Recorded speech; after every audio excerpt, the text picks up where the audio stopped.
Tracy. I'm a horticulturist at Rogers Gardens, and I'm here at the Inouye's residence in Corona del Mar to congratulate them on being our 2013 California Friendly Garden winners and ask a few questions about how they achieved such a beautiful landscape. So Shannon, let's begin with you telling us how it looked like before you got started. The woman who owned the house before us had been an amazing gardener in her younger days, but as she got older and her health declined, so did her garden.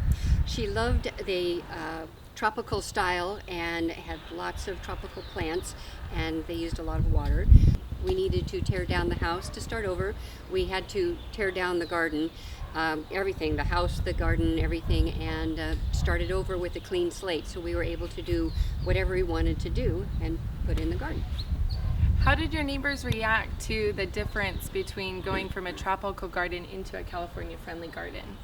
Well, particularly since it hadn't been maintained for a while, they were delighted with the improvements. But everybody who has seen it, they love it. The most frequent comment is, "I love your garden," and comment like when I'm out weeding or something like that. So it's been very positively received. And I don't have to have a gardener. I don't have tree trimmings, and I don't have fungicides, and I don't have to worry about any of that kind of stuff because it's all organic and natural to this area, to this climate. What is it that inspired you to create this California friendly garden? I'd been accumulating pictures of plants, drought tolerant plants, for quite a number of years, and had a whole folder of things that I liked. And at the Newport Beach Water Miser workshop that was in 2012, I met a lot of different contacts, and one of them was the plant nerd.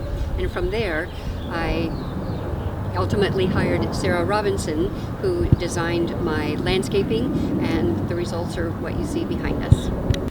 Now we're with Sarah, and in fact she's won this award for landscape design 2 years standing for the Cal Friendly Garden. Sarah, what can you tell us are the components that create the structure of this garden? Well, when you take out a lawn and you have this big area that's normally just a flat lawn, when you take the lawn out and replace it with plants, you usually need to break it up in some way just to scale the area, because you don't want it just to be one flat land of plants. So in this case, we broke it up with a creek bed. So it kind of bisects the garden, and we've used the negatives areas of the creek bed to build berms, which adds height, so there's a lot of dimension. There are a lot of smaller areas where we can put little plants and have them showcase. So instead of having your eyes be completely overwhelmed by a sea of plants, now we have smaller areas where the eye can rest. What are some of the plants that were used to create this plant palette? Salvias are the workhorse of this garden. I love to use all kinds of different salvias. There are big ones and small ones. You can usually find one that will fit the color you want. We have the indigo spires right behind us, and we have a variety of different Greggii over on this side. We have some Artemisia over here on the right, which is a California native. We have a whole bunch of succulents. Right here in front of us, we have an Achillea, and we have different colors in Achillea in this garden.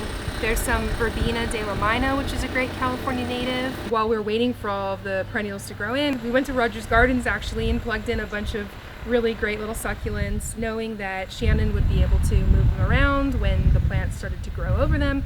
So this garden is definitely an evolution that will be evolving over the next few years.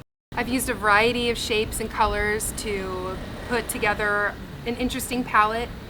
We've also used tons of different succulents.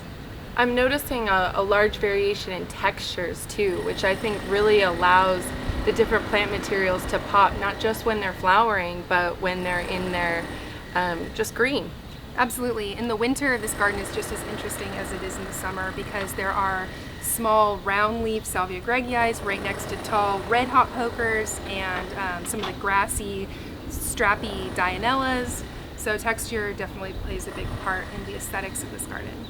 Since your contest winnings, what is the first step you would recommend anyone trying to follow suit to embark on? I think do a little research to find out what it is you like and what you don't like, so that you can ultimately talk to a designer. But you can go to nurseries, you can go to websites, and just get an idea of what you like doing. The water district, your local water district has got information on their website of tips and things, and then you take it to your local nursery and go from there. It's been a lot of fun. I've learned a lot, and it really is a lot of fun, and you reap the benefits of looking at it and having butterflies and bees and people that admire your garden. Well, congratulations again, ladies. You did a fantastic job, and the garden is beautiful. Thank you so much. Thank you. This tour of the No Ways Garden should be just the trick in getting you motivated to step up your game for the 2014 California Friendly Garden Contest. Anytime you want, please come into Rogers Gardens and we can help you find just the plants you need to create a sustainable, long-lasting garden for years and years to come.